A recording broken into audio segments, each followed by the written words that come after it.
So sabi ko, information drive din na siguro ipalabas sa TV o whatever na ganito ang mga benepisyo. Kagaya ng zero balance, no? Ano yun?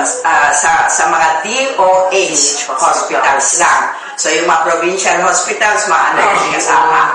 Hindi pa kasama. GOCC, hindi kasama. No? Yun, dapat information para at least ang mga tao hindi pupunta sa hospital na ito dahil hindi libre.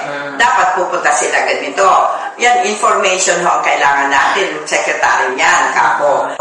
Ang pagkakaintindi ko, sabi ko sa no balance billing policy, libre. Kapo, bakit kailangan dapat mag-forward dun sa sakit na libre? Kapo, dapat lahat na ng sakit, libre na. Kasi hindi mo naman mapili yung sakit mo.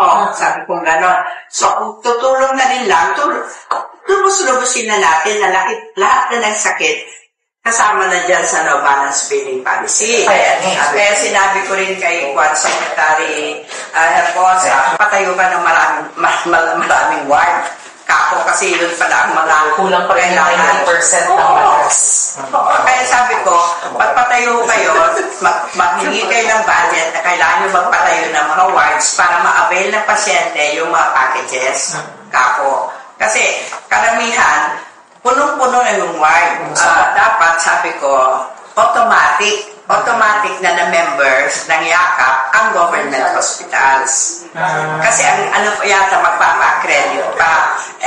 Kagaya nung mga nasa liblib naman na hospital kung saan sa mga probinsya na hindi naman nila alam na magpa-accredit sila, di wala na, hindi na ma-avail yung yakap. So, sabi ko, basta government hospital, automatic na lang, kako. Automatic members na ang government hospital. Automatic yakap provider. Yes, automatic yakap provider. Ngayon, ang private at saka private hospitals and private clinic, that's the time na dapat accredited sila ng ano. Magandang suggestion yun kung